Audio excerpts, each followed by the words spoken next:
Lo primero en lo que piensa la gente cuando oye hablar de Al Capone es en las metralletas, las masacres y los baños de sangre. La revista Time le dedicó una portada y lo nombró Hombre del Año. Fue una personalidad tan importante en su campo como Babe Ruth en el béisbol.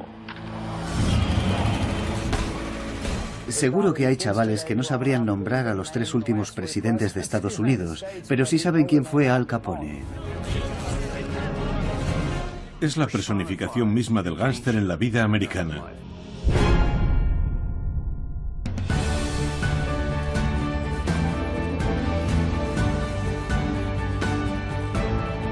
Al Capone, icono. Al Capone es un icono americano y en muchos aspectos define nuestra cultura. Es la historia de un inmigrante de gatillo fácil, pero bueno, ante todo es la historia de alguien que no era nadie y se convirtió en alguien, en este caso en alguien famoso. Me llamo Deirdre Marie Capone y Al Capone era mi tío abuelo. Si me preguntan si Al Capone era un delincuente, la respuesta es que sí. Si me preguntan si fue un monstruo, la respuesta es que no. Yo hice carrera en la policía de Chicago. Llegué a inspector jefe. Vengo del distrito sur de esta gran ciudad. Probablemente oí hablar de Al Capone antes de aprender a andar. Era el gángster más famoso. Todo el mundo conoce la leyenda de Al Capone. Creo que Al Capone es el gángster real más famoso de todos los tiempos. Me llamo Vince Gilligan y soy el creador de la serie Breaking Bad. Creo que a los americanos nos fascinan los antihéroes y los gángsteres. Es un fenómeno cultural interesante que celebremos a forajidos como Jesse James o Billy el Niño, criminales que llevan vidas excesivas y alcanzan el estatus de figuras legendarias.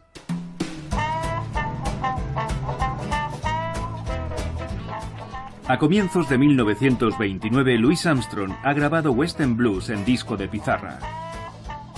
La NBC ha implantado una red radiofónica de costa a costa. Notre Dame ha perdido por fin su primer partido en 25 años. Y Al Capone es el rey absoluto del crimen organizado, no solo en la ciudad de Chicago, sino en todo Estados Unidos. Pero aún así, Al Capone no está satisfecho. Chicago, 14 de febrero de 1929, día de San Valentín. El dinero siempre ha sido la teta de la que ha mamado la política. Me llamo Michael Green y soy profesor adjunto de Historia en la Universidad de Nevada, en Las Vegas. En Clark Street, en Chicago, hay un almacén. Y un día, varios de los miembros de la banda de Bugs Moran del Distrito Norte se encontraban en ese almacén. Les habían hablado de un cargamento ilegal de alcohol y fueron a visitarlos unos tipos disfrazados de policías. Bugs Moran estaba llegando al almacén cuando vio el coche de policía y pasó de largo. Los gánsteres pensaron que la poli venía a tocarles las narices y a sacarles dinero. Les dijeron, se os va a caer el pelo, amigos. La policía hacía estas redadas para demostrar que no tenía reparos en arrestar a nadie, aunque luego soltaban a todo el mundo y daban mucha prensa a esas detenciones. Me llamo Frank Calabrese Jr. y me crié en el entorno de la mafia de Chicago, que se conoce como el sindicato. Mi padre era uno de los capos del sindicato que fue creado por Al Capone. Esos tipos pensaban que no iba a pasar nada, pero los pusieron de cara a la pared. De pronto los policías abrieron fuego. Acribillaron a 7 hombres a balazos. Y se marcharon en sus coches. ¿Quién está detrás de la matanza? ¿Quién ha sido? Como siempre pasa con la mafia, es difícil de saber. Hay quien cree que los policías eran policías de verdad y no gánsteres disfrazados. Y luego está la teoría de que el cerebro de la operación era Capone. Capone se encontraba en Florida durante la matanza de San Valentín, pero Bugs Moran dijo que la única persona que mataba así era Al Capone. Siempre habrá muchas teorías, porque un tipo como Al Capone generaba muchas especulaciones.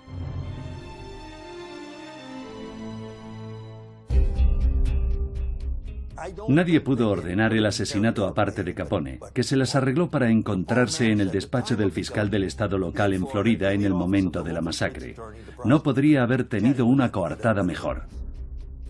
El hecho de que Al Capone se dejara ver tanto en Miami me recuerda a las cosas que hacíamos nosotros. Me lo imagino en Miami, sentado en ese despacho, con una sonrisita de no haber matado nunca a una mosca. Pero siempre habrá gente que se lo crea. Capone nunca hubiera entrado en aquel garaje a matar a 7 personas cuando Moran ni siquiera se encontraba allí. Capone nunca fue imputado, ni siquiera fue interrogado porque la policía no pensaba que tuviera nada que ver con el asunto. A día de hoy nadie lo sabe a ciencia cierta. Solo sabemos que fue devastador para la banda de Bugs Moran. Pero también acabaría siendo devastador para la banda de Al Capone. La matanza de San Valentín marcaría un tenebroso punto de inflexión en la historia de Al Capone. Una historia marcada hasta el momento por el éxito y la fama, y que comenzó en Italia. Sus padres eran fabricantes de pasta en una pequeña localidad de Italia y emigraron a Estados Unidos en torno al año 1900. Su padre fue el primero en llegar y montó una barbería. A principios del siglo XX llegó una oleada enorme de inmigrantes a Estados Unidos y la familia de Capone se instaló en uno de los barrios más pobres, el único sitio donde se podían permitir vivir.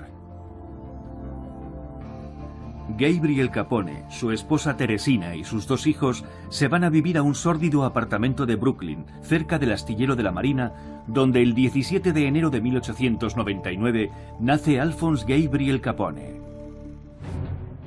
Eran 9 hermanos y una familia muy pobre. Al tuvo que aprender a buscarse la vida en la calle muy temprano para ayudar a mantener a su familia. El distrito de Brooklyn acababa de incorporarse a la ciudad de Nueva York. Me llamo Tim Weiner. Tengo un premio Pulitzer de periodismo y durante muchos años he sido reportero del New York Times. He cubierto guerras, situaciones de caos, conflictos y otros temas igual de divertidos. Al Capone es un icono americano porque aún hoy, 80 años después de su muerte, sigue simbolizando la capacidad de los criminales para corromper a los políticos y a la policía. Brooklyn era una ciudad de inmigrantes, donde había gente inmensamente rica y gente desesperadamente pobre. Era una ciudad donde uno se podía ganar la vida prácticamente de cualquier forma. Y había toda una serie de organizaciones criminales que principalmente se dedicaban a la prostitución y las apuestas ilegales. Al criarse en una familia de inmigrantes, en muchos casos esos chavales acababan dedicándose al crimen porque aprendían a buscarse la vida en la calle. Hizo sus pinitos en una serie de pandillas de delincuentes de medio pelo. Al Capone se echó a perder ya con 14 años, o quizá antes. Lo expulsaron del instituto por darle un puñetazo en la cara a un profesor. Formó parte de un montón de bandas callejeras. Le fue tan bien que entró en el Five Points Gang, la banda más grande y poderosa de Nueva York. Siendo adolescente, Capone entró a trabajar de friegaplatos en el Harvard Inn en Coney Island, un lugar que llevaba Frankie Yale, que se encargaba del negocio del hielo. Si querías vender hielo en Brooklyn, tenías que entenderte con Frankie y pagarle un porcentaje o acababas con un picayelo en la espalda o en una pierna. Era un sujeto muy poderoso. Se sentaba en una esquina del Harvard Inn, al lado de la ventana, y la gente venía a hablar con él. Si querías que liquidaran a alguien, ibas a hablar con Frankie, le pagabas y solucionado. Así, Capone conoció a personajes muy peligrosos e influyentes. Y eso que no era más que un friegaplatos, luego lo ascendieron a camarero, lo que indicaba que se estaba familiarizando con el ambiente y la gente le estaba cogiendo simpatía. En el Harvard Inn recibió las cicatrices que le valieron el apodo de Scarface, cara cortada. Una noche Capone estaba trabajando de camarero en una fiesta. Me llamo Scott F. Stoddard y soy profesor de estudios cinematográficos y decano de artes liberales en el Fashion Institute of Technology. Se rumorea que en un momento dado vio a una mujer guapa en la otra punta de la sala. Se le acopló y le susurró algo bastante ofensivo al oído. La chica lo mandó a paseo, pero Capone no aceptaba un no e insistió hasta que la chica le dijo a su hermano: «Este tío no me deja en paz». El hermano de la mujer, Frank Galluccio, también es un mafioso. En el Harvard Inn más te valía saber defenderte. Cuando Capone le devolvió el golpe, el tipo sacó una navaja. Intentó rajarle la garganta y no lo consiguió porque estaba borracho, pero le dio un buen tajo en la mejilla. Le quedaron 2 cicatrices pequeñas y una muy pronunciada en zigzag, que le recorría toda la mejilla, desde la oreja hasta la boca. Curiosamente terminaría siendo una ventaja a largo plazo porque le valía un apodo genial, Scarface, cara cortada. Pero al mismo tiempo Capone no quería que se viera exactamente dónde tenía la cicatriz y siempre se ponía de perfil. Capone aseguraría más adelante que recibió las heridas combatiendo en Francia durante la Primera Guerra Mundial. Sin embargo, nunca sirvió en el ejército. Y lo cierto es que las cicatrices que ostentaba en la mejilla derecha se volverían tan emblemáticas y simbólicas como él mismo. Recuerdo una vez que estaba sentada en su regazo y levanté la mano para acariciarle la cicatriz y le pregunté, ¿te hace pupa esta herida? En 1919, el ambicioso Al Capone se ve obligado a abandonar Nueva York. Al Capone cometió un error. Le dio una paliza a una figura importante en el AMPA de Nueva York y se convirtió en un proscrito. Hasta tal punto que Frankie Yale lo mandó a Chicago bajo la protección de Johnny Torrio, que era el cabecilla de una de las bandas más importantes de Chicago. Capone no podría haber escogido mejor momento para instalarse en la Ciudad del Viento, ya que su meteórico ascenso coincide con la ley seca y la repentina creación de un lucrativo mercado negro.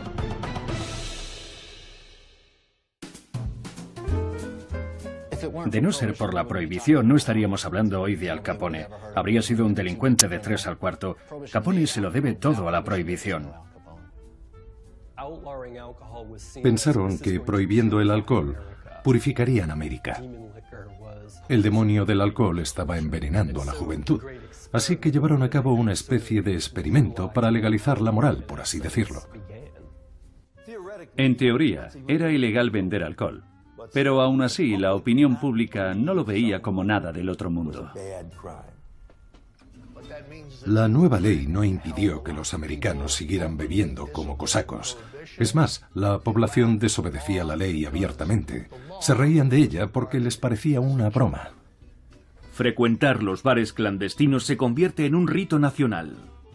Eran como clubes nocturnos, eran unos locales muy populares. Se había puesto de moda infringir la ley. Capone llegó a Chicago con 22 años. Los 22 años de aquella época no eran lo mismo que los de hoy. Capone se había pateado las calles, había trabajado de portero en un bar, había estado en contacto con el AMPA de Nueva York. Había que crecer rápido en los barrios de inmigrantes, donde había mucha pobreza y muchos chicos duros merodeando por las calles. Así que cuando digo que Capone llegó a Chicago con 22 años, era un señor de 22 años. Al Capone empezó siendo un buscavidas de medio pelo. Trabajó en bares, de portero en distintos locales. En Chicago entró a trabajar en un local llamado Four Deuces en South Wabash, el típico bar clandestino de aquellos años. En la planta de arriba había chicas y en la planta de abajo servían cerveza. A menudo había bandas tocando al fondo del local. Capone llamaba la atención de la gente diciendo, pasen, tenemos cerveza y señoritas. Ese fue su primer trabajo, patearse la acera en pleno invierno en Chicago y llevar clientes al local. La ley seca hizo inmensamente ricos a los tipos que no habían conseguido forrarse con prostíbulos o casas de apuestas. Básicamente hay dos bandas rivales en Chicago. Torrio es el líder de una de ellas, y Al Capone le impresiona tanto que al cabo de un año ya se ha convertido en su número 2. Tras un intento de asesinato fallido, el jefe de Capone, Johnny Torrio, se traslada a Italia, dejando a Al Capone al mando de la organización. Al Capone es ahora el rey absoluto del crimen organizado en la ciudad de Chicago. Mientras la ley seca causa estragos en todo el país, los enfrentamientos entre contrabandistas y agentes federales saltan a la primera plana, convirtiendo a los gánsteres en leyendas. Con el rápido auge de la radio, los noticiarios y el cine, nace la cultura popular y un apetito aparentemente insaciable de chismes. Y Al Capone está más que encantado de ser el centro de atención. En los años 20 había una demanda de famosos. Los periódicos querían encumbrar a esta gente y Al Capone era la estrella del crimen. Por lo general, sus predecesores habían intentado huir de la publicidad, pero contrariamente a muchos otros gángsteres, él quería mantener un perfil alto. ¿Cómo pudo hacerse famoso alguien como Al Capone? Babe Ruth era famoso porque salía en los noticiarios y jugaba en la Serie Mundial todos los años. Charles Lindbergh y Amelia Earhart se hicieron famosos por sus proezas aéreas, pero Capone se hizo famoso porque Chicago era la capital del asesinato y él era el gángster más famoso del mundo y además concedía entrevistas. Siempre estaba dispuesto a atender a los reporteros. Capone tenía una actitud muy descarada con la prensa. Presumía abiertamente de tener a tal o cual político en el bolsillo. La prensa se alimentaba de ese morbo hasta que al final el gángster se acabó convirtiendo en una especie de figura fascinante, por no decir venerada. Los tabloides estaban en sus inicios y en pleno auge, gracias a figuras mediáticas como Al Capone. Los tabloides eran más sensacionalistas que la prensa convencional. Al ser los recién llegados tenían que llamar la atención. En aquel entonces, Hollywood también estaba plagado de escándalos, y los escándalos son noticia. Estaba, por ejemplo, el escándalo de Fatty Arbuckle, acusado de violar a una mujer y causar su muerte. O Gloria Swanson, que se casaba con todo lo que se movía. A los tabloides les encantaban las historias sensacionalistas. No eran publicaciones serias y los gángsteres eran una mina de noticias para esta gente. Los tabloides adoraban a los gángsteres y querían elevarlos al estrellato. Pudiendo elegir entre Al Capone y Albert Einstein, no es Albert Einstein quien va a hacer volar las revistas de los kioscos. Todo el mundo conoce a Al Capone y quiere oír hablar de él. Capone es una figura apasionante que se le da bien tratar con los medios, y lo sabe. Quizá los medios no deberían haberle dado tanta cancha, pero hay una anécdota que lo ilustra a la perfección. Alguien preguntó al director del New York Times, que por aquel entonces era considerado el periódico más solvente del mundo, por qué estaban cubriendo un juicio por asesinato que se estaba celebrando en ese momento. Y él contestó: cuando lo publican los tabloides es basura, pero cuando lo publicamos nosotros es sociología. Pues bien, Al Capone era un sueño para cualquiera al que le interesaba la basura o la sociología. Con el paso del tiempo, otros criminales imitarían el afán de protagonismo de Al Capone. Está claro que había gente que quería emularlo, que los demás criminales lo emulaban. Y está claro que su, digamos, legado criminal sigue impregnando a día de hoy el cine americano y la cultura popular. Al Capone hizo algo que imitarían las futuras generaciones de criminales. Se convirtió en una celebridad. Podemos citar a otros mafiosos que siguieron el ejemplo de Capone, como John Gotti, el Don Dandy, digno heredero de Capone. Las Vegas era el escenario ideal para esta gente. O Frank Lefty Rosenthal de Chicago, que llevaba el Stardust y otros hoteles casino. Estaba en las columnas de todos los periódicos y hasta presentó un programa de televisión. Un criminal intenta no ir por ahí presumiendo de sus crímenes, pero Al Capone no lo veía así. Pensaba que la opinión pública estaba de su parte.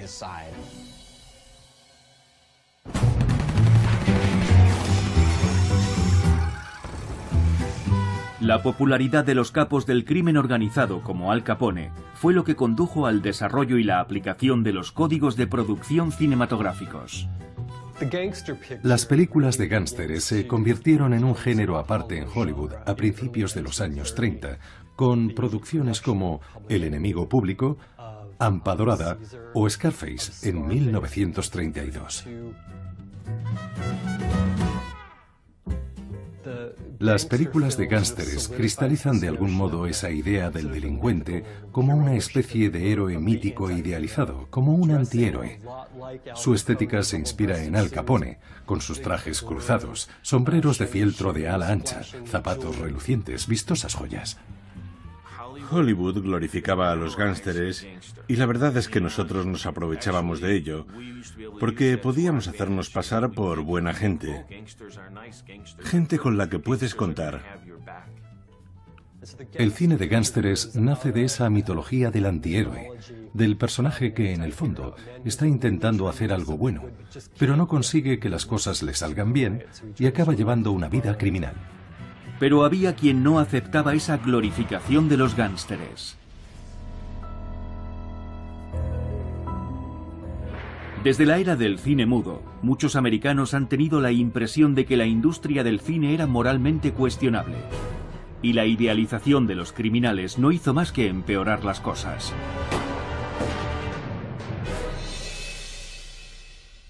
Al Capone era el gángster por antonomasia. En las primeras películas sonoras de 1930, 1931, 1932, el héroe a menudo es el gángster. A partir de 1933, la administración Roosevelt emprende una guerra contra el crimen organizado e impone una cosa llamada Código Hays en Hollywood, que estipula que el gángster no puede ganar, que el gángster tiene que perder. El gángster ya no podía ser el héroe, ni siquiera el antihéroe. El héroe debía ser el bueno, el representante del gobierno. El gángster no puede salir ganando bajo ningún concepto, tiene que morir. El Código Hays seguiría vigente hasta finales de los años 60. Tras su derogación, las películas volverían a elevar a los gángsteres al estatus de antihéroes legendarios. A todos nos atraen las historias de gángsteres de una manera muy visceral, ya sea en ficción o en la vida real. Aunque se supone que está mal, nos identificamos con los gángsteres y por eso aún hoy las películas de gángsteres siguen siendo un género tan popular. Sin embargo, Capone no es una estrella del cine. En la vida real, mientras gana millones de dólares a base de construir un emporio criminal, también le preocupa crearse una imagen de Robin Hood de la era moderna. Era todo un maestro en el arte de crearse una reputación. Hacía donaciones a organizaciones benéficas y ayudaba a los más necesitados. Me llamo Charles B. Strausser y soy profesor de historia en la Universidad de Nueva York y psicoanalista en ejercicio. No me creo que hubiera mucha bondad en el corazón de Al Capone. Siempre se ha visto a Capone como alguien que efectivamente se lucra con el alcohol y otras sustancias ilegales, pero que también comparte ese dinero con la comunidad. A Capone siempre le preocupó su imagen pública y sabía que el presidente Hoover se la tenía jurada y quería hacer de él un chivo expiatorio de todos los problemas de criminalidad de la nación. Así que Al Capone lanzó un contraataque abriendo un comedor social para indigentes. Quería dar la imagen de alguien que se preocupaba por la clase obrera. Al Capone se labra una imagen a los Robin Hood, alguien que roba a los ricos para dárselo a los pobres, suponiendo que fuera así. En cuanto a estos comedores sociales que creó, ni siquiera sabemos cuánto dinero invirtió en ellos ni cuánto tiempo estuvieron abiertos. Solo hubo un comedor social que funcionó durante un periodo muy corto y llamó la atención de los medios. Pero no nos consta que estuviera abierto durante mucho tiempo, ni que Capone fuera el único que lo estuviese financiando. Capone llegó a ganar 100 millones de dólares al año. Aunque solo fuera por una mera cuestión de imagen pública, podía gastar un par de millones en obras de caridad para mejorar su reputación.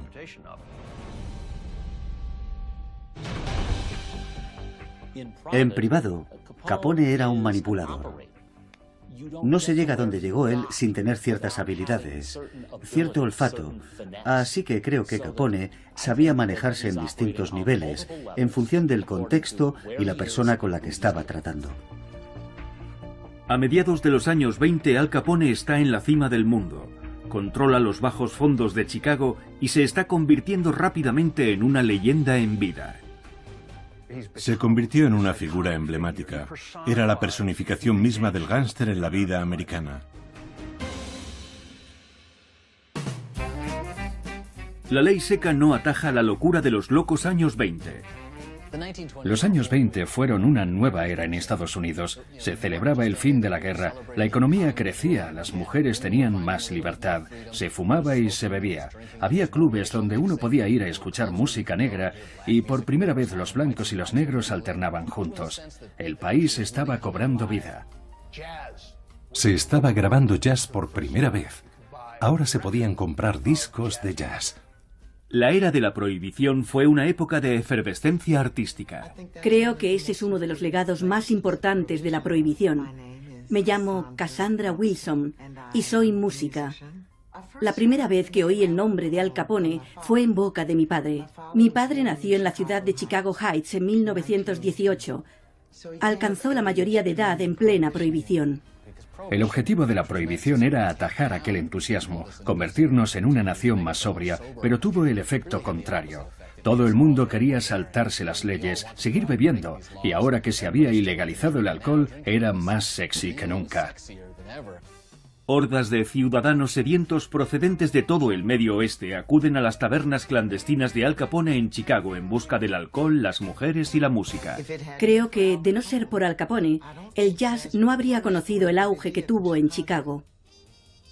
Fue un punto de inflexión en la evolución del jazz, porque Louis Armstrong y otros músicos podían ir a Chicago y actuar en los bares clandestinos, y Al Capone fue para ellos una especie de protector, un mecenas, porque sin un entorno favorable, la música no puede crecer, se desvanece.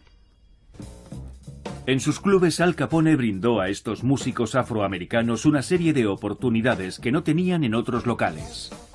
Las tabernas clandestinas eran un caldo de cultivo, un entorno en el que el jazz pudo florecer. No se tocaba jazz en otros círculos sociales más distinguidos. Si querías ir a un concierto de jazz, tenías que meterte en una taberna clandestina. Los bares clandestinos de Chicago ayudaron a lanzar las carreras de cantantes tan legendarias como Helen Ward, Anita O'Day y Billie Holiday. Había tantos clubes nuevos y dinero en circulación que alguien como Capone podía contratar a los mejores músicos. No le interesaban los códigos antiguos ni la segregación racial. Muchos de estos locales clandestinos fueron un entorno favorable para la música. Capone no solo es un mecenas del jazz, también es su guardián. Una noche, Louis Armstrong estaba tocando en un bar clandestino. Se ausentó del escenario y alguien aprovechó para robarle la trompeta. No sé si se dan cuenta, pero es lo peor que le puede pasar a un músico. Es un bien preciado, un instrumento valioso. Se corrió la voz. Al Capone se enteró y al día siguiente le habían devuelto su instrumento.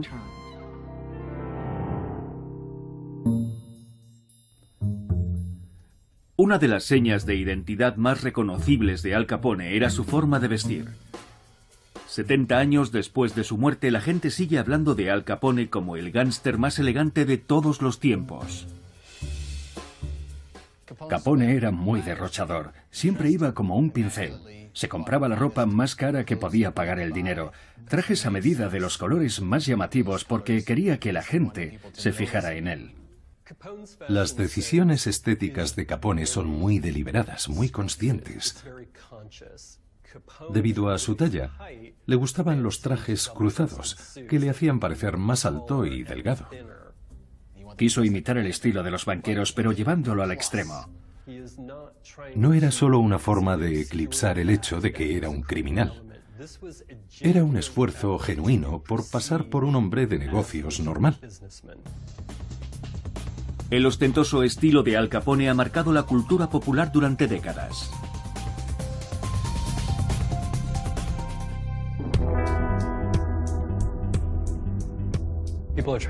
La gente siempre se pregunta por el origen de esos sombreros de ala ancha tan estilosos que Capone empezó a llevar en público.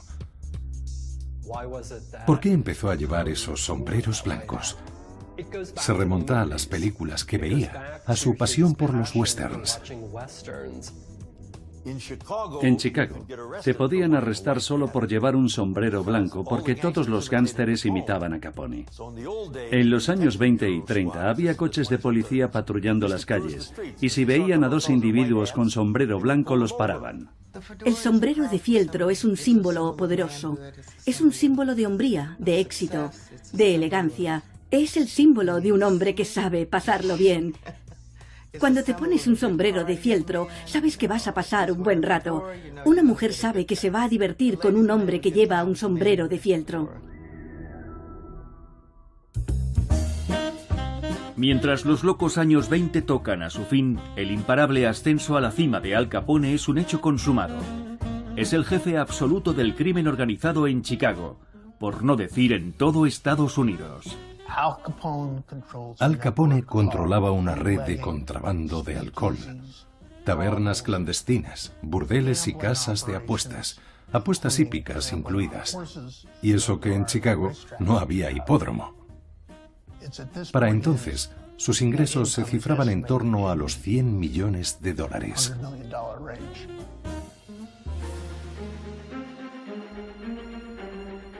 Es un hombre que ha encontrado su nicho, lo ha explotado y ha tenido mucho éxito. Es uno de los hombres más ricos de Chicago y uno de los más famosos del mundo. Al Capone era la estrella del crimen en Estados Unidos. Sin embargo, Capone ha tirado la precaución por la borda. Reta abiertamente a la justicia siempre que puede. Se ha vuelto imprudente. Su ego está desatado. A medida que crecía su imperio, parece que se fue volviendo más descarado. Le fue perdiendo miedo a la autoridad. Aunque, quién sabe si llegó a tenerle miedo nunca a la autoridad. Pero los tiempos están cambiando y a medida que los locos años 20 tocan a su fin, el mundo de Capone también se dispone a cambiar.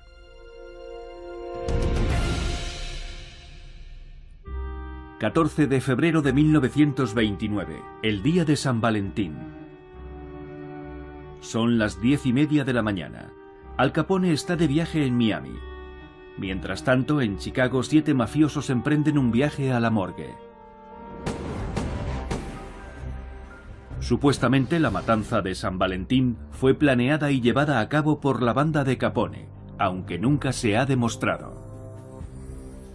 Frank Gusenberg recibió unos 14 balazos y de algún modo logró sobrevivir unos instantes, y aún así se negó a hablar. Era el código de la mafia, estaba prohibido cantar. Pero aun suponiendo que Capone no esté implicado en la matanza, se convierte en una pesadilla para su imagen pública. Las fotos de la matanza eran brutales. Pusieron en fila a esos tipos en el garaje y los ametrallaron salvajemente. La matanza de San Valentín es posiblemente la primera vez que la opinión pública ha visto tanta sangre, tanta muerte, en un mismo lugar. Ni siquiera las fotos de la guerra civil de Matthew Brady eran tan cruentas. Aquello no pudo no tener un impacto sobre la opinión pública. La población está asqueada y creo que por primera vez ve a Capone con malos ojos. Esto no es digno de un americano. Aunque Capone nunca fue incriminado formalmente y probablemente no tuviera nada que ver con la matanza, se dio por sentado que era el cerebro de la operación, aunque solo fuera por asociación. Una vez más, Capone es el foco de atención de la prensa, pero no de la forma a la que está acostumbrado. Los empresarios de Chicago empezaron a pensar que Al Capone era perjudicial para la economía local, que nadie quería ya montar un negocio en Chicago, que había menos turismo por culpa de la imagen que daba Capone de la ciudad. Así que se les ocurrió crear una lista de enemigos públicos. Todo empezó como una campaña publicitaria, y en el número 1 estaba Al Capone, el enemigo público número 1, el hombre más buscado en Chicago, y saltó a los titulares de todos los periódicos. Empezó como un golpe de efecto de la Comisión del Crimen de Chicago, pero a la gente le gustó.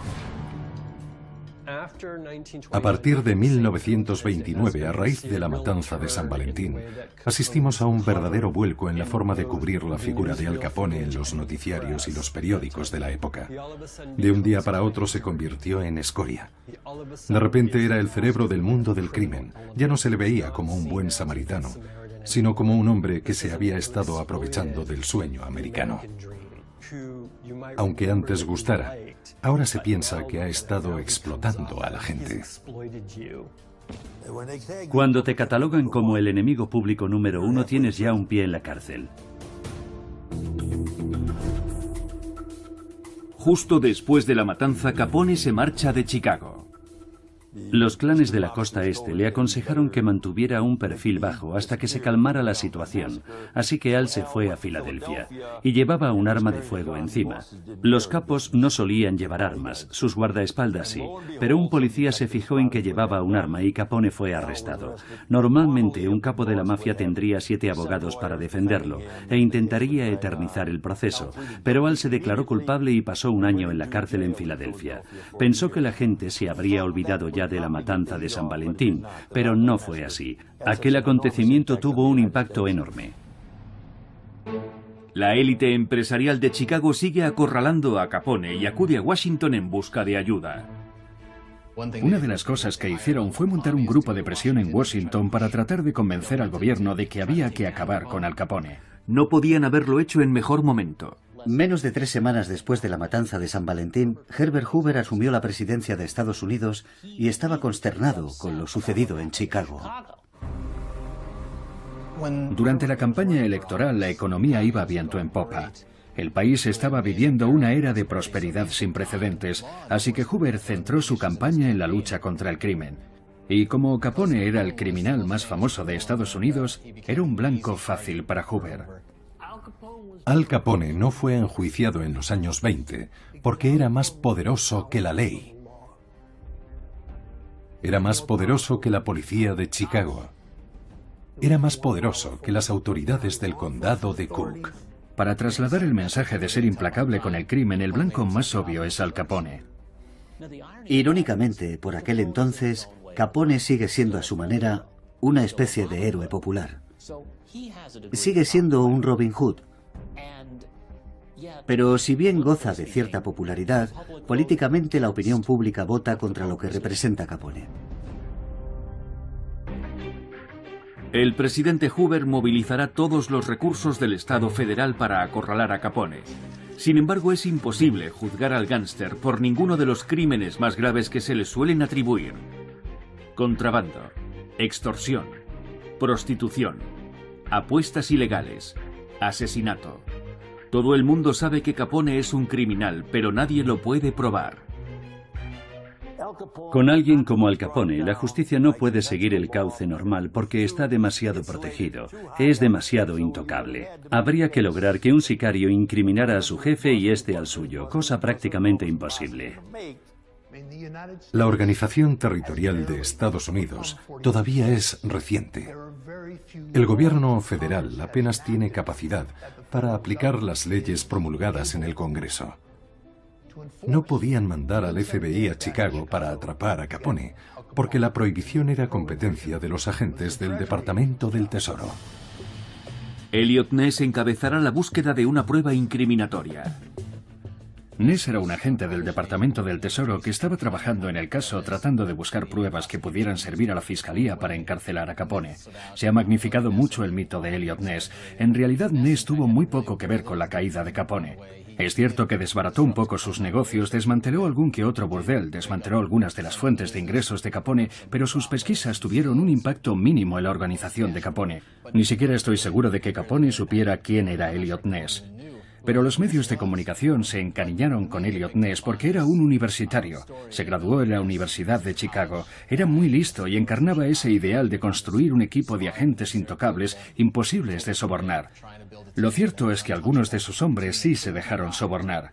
Pero aún así, a los medios les encantaba eso. Esa idea de formar un equipo de agentes federales que fueran verdaderamente intocables. Está bien imaginarse a Robert Stack, para el que prefiera la serie, o a Kevin Costner, para el que prefiera la película, como el bueno de Elliot Ness, el hombre de mandíbula cuadrada que dijo: hasta aquí hemos llegado. Pero en última instancia no fue Elliot Ness quien acabó con Al Capone. Solo que tiene mejor imagen. Tiene todo el sentido del mundo. Nadie quiere ver en la tele o en una película a unos funcionarios revisando una pila de declaraciones de la renta y facturas. Queda mucho mejor Elliot Ness con su bate de béisbol. Da igual lo que hiciera o dejara de hacer. Ness no ha sido capaz de imputar un solo crimen importante a Capone. El Departamento del Tesoro sabe que la única forma de atrapar al gángster es rastreando su fortuna. El impuesto sobre la renta había sido instaurado en nuestro país justo antes del comienzo de la Primera Guerra Mundial. A veces la gente no pagaba sus impuestos. Y uno de los que no los pagaba era Al Capone. En 1929 la fortuna de Al Capone debía de cifrarse en millones, pero jamás había rellenado una declaración de impuestos con su puño y letra.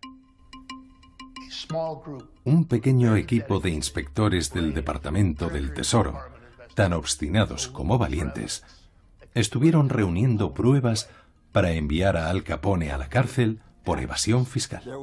El gobierno barajó incluso la posibilidad de enviar a los marines a Chicago para acabar con la banda de Capone, pero al final empleó el arma federal más fuerte posible, la Ley Federal de Recaudación Tributaria. Por lo general, la forma en que caen los mafiosos, en tiempos de Capone o más recientemente, siempre es menos emocionante de lo que nos gustaría. En 1931, tras años de pistas falsas y callejones sin salida legales, un discreto contable llamado Frank Wilson encuentra el arma del crimen. El único error, la única prueba que demuestra que Al Capone tiene ingresos. Nunca se ha desvelado exactamente cómo Frank Wilson, de la Unidad Especial de Inspectores del Servicio de Impuestos Internos, dio con él. Pero encontró un libro de contabilidad donde constaban los ingresos de una red de apuestas ilegales. Y en él figuraba el nombre de Al Capone.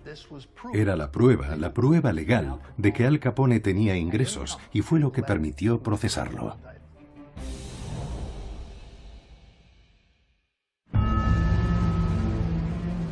No podían juzgar a Capone por asesinato o contrabando porque eran cargos difíciles de demostrar.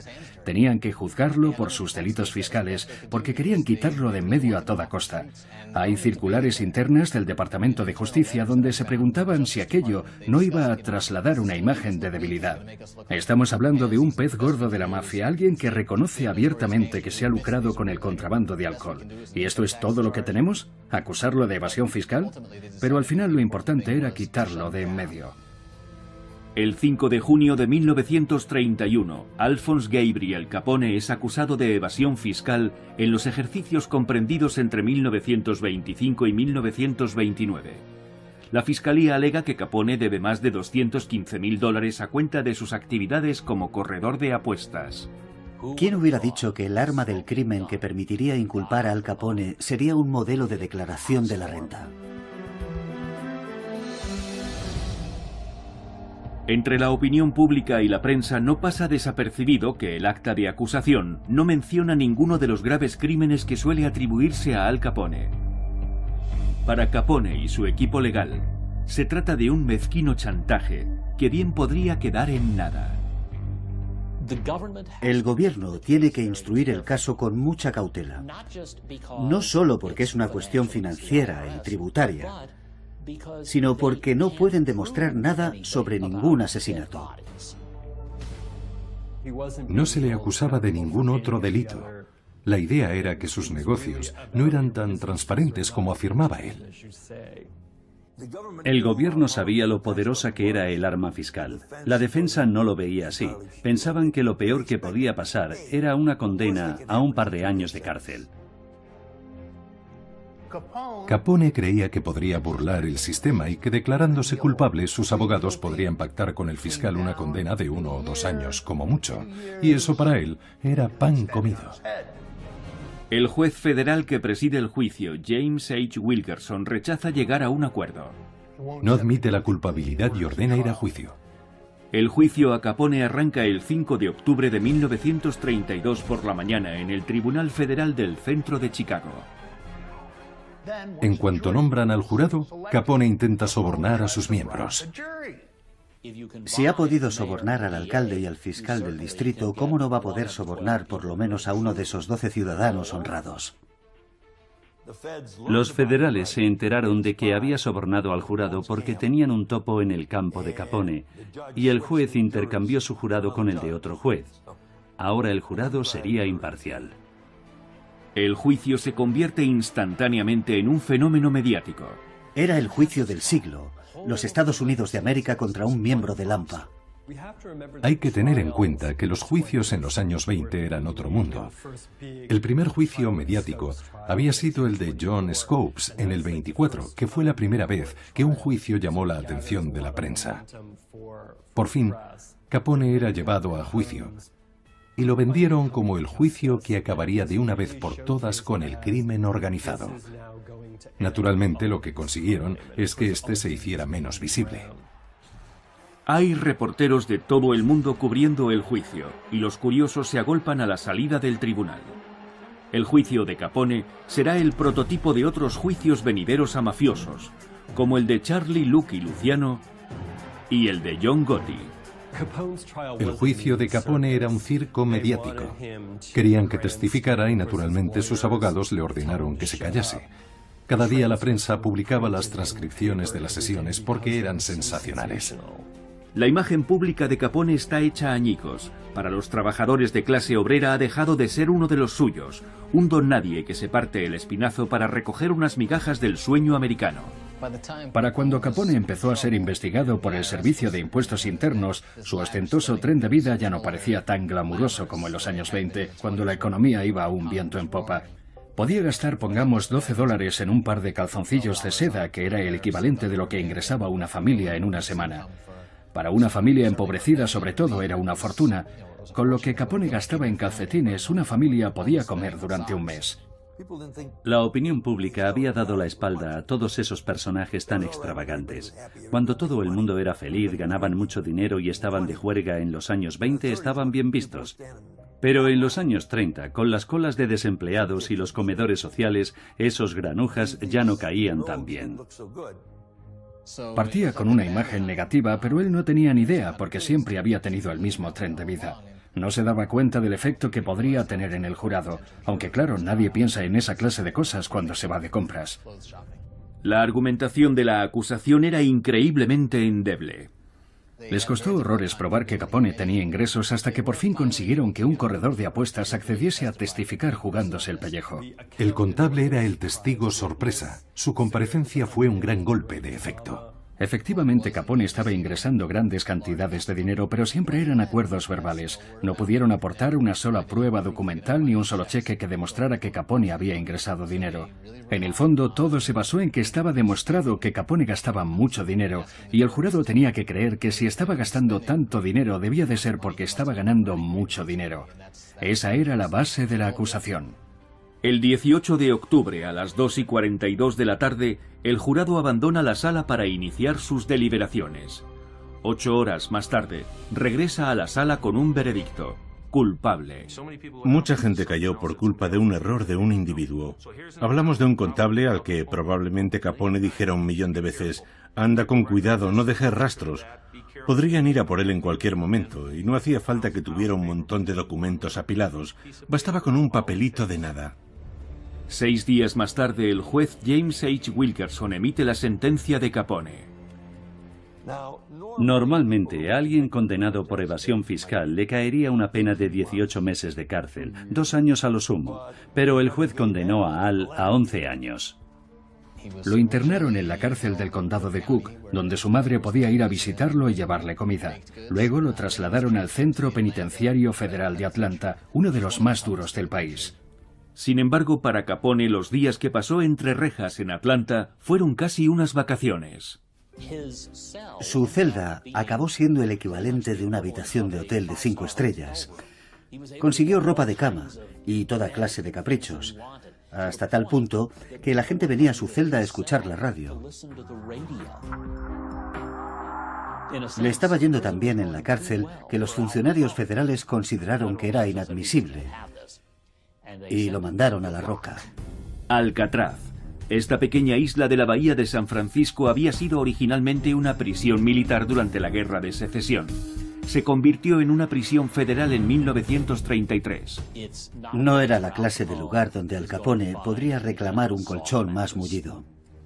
Se llevaron a mi tío de Atlanta y lo metieron en un vagón de tren. El tren viajó hasta Oakland, en California. Lo que mucha gente no sabe es que cuando el tren atravesaba ciertas ciudades, la gente iba a la estación solo para ver a Al Capone y saludarle al pasar. Cabe preguntarse por qué se les ocurrió mandar a un evasor fiscal a Alcatraz. Y la razón es que era una maniobra publicitaria del gobierno que acababa de inaugurar esa cárcel. Se supone que iba a ser la cárcel más dura del mundo. La idea era disuadir a los criminales. Y qué mejor forma de publicitar su nueva cárcel de máxima seguridad que encerrando en ella a Al Capone. Seguro que coparía todos los titulares. Cuando llegó a Alcatraz, creía que podría hacer lo que le diera la gana, como en las demás cárceles. Pero el alcaide, James Johnston, no estaba por la labor. Así que, durante los 4 años que pasó en Alcatraz, Capone fue un preso más. Tuvo que ser duro ir a Alcatraz porque era duro para todo el mundo. Se supone que allí mandaban a los presos más duros de pelar. Pero para Capone, la sentencia en la roca está a punto de volverse aún más difícil. Capone contrajo sífilis siendo aún un adolescente. Había un tratamiento disponible que seguramente podría haber atajado la evolución de la enfermedad, pero él no se quiso tratar. La sífilis puede causar demencia, ya que ataca las neuronas. Una vez se le diagnosticó la enfermedad, Capone pasó el resto de la condena en el hospital de la cárcel.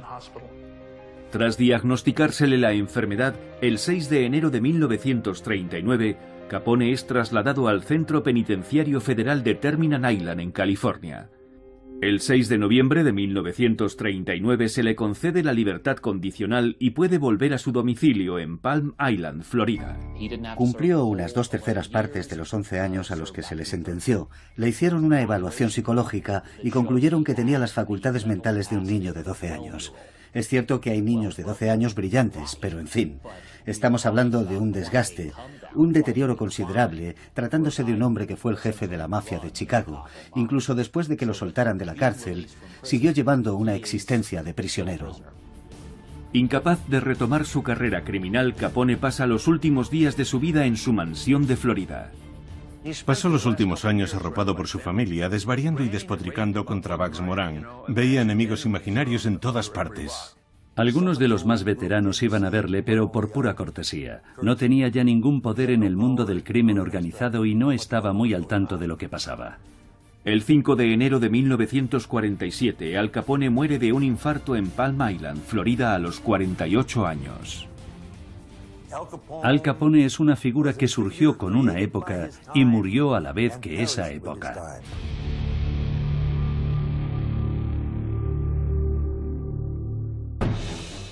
Es interesante cómo Al Capone ha sobrevivido al paso del tiempo, cómo aún hoy sigue siendo famoso. 67 años después de su muerte, seguro que hay chavales que no sabrían nombrar a los 3 últimos presidentes de Estados Unidos, pero sí saben quién fue Al Capone. Es curioso cómo celebramos a nuestros mayores criminales y los recordamos décadas después de su muerte. Los americanos adoramos a Al Capone. Nos fascina. Todavía tenemos pizzerías y salsas de tomate llamadas Al Capone. Creo que se debe a que somos un país que se ha forjado a su imagen y semejanza. El legado de Capone ha tenido un verdadero impacto en nuestra forma de entender el crimen organizado en América y en nuestra forma de consumir el crimen organizado. Está James Cagney en El enemigo público y por supuesto Edward G. Robinson en Hampa Dorada. Está Tony Montana, interpretado por Al Pacino en Scarface. Y por supuesto está Paul Muni, que interpretó a Scarface en la primera versión en la que se basó esta. El último episodio de Breaking Bad, que escribí y dirigí, tiene algo de una versión moderna de la matanza de San Valentín.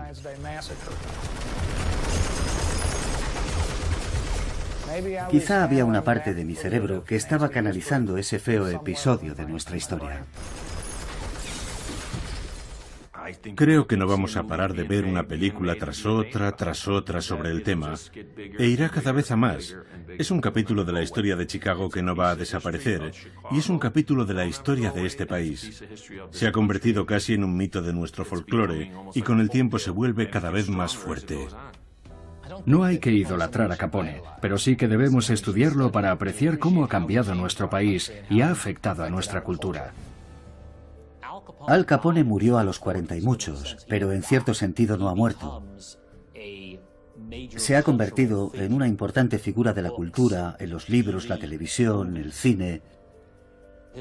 Sus proezas se han hecho legendarias. Su ascenso, cómo se convirtió en el jefe de la mafia de Chicago y luego su caída. Es una figura verdaderamente shakespeariana en muchos aspectos. Como decían en El hombre que mató a Liberty Balance, la leyenda corrió más rápido que el hombre.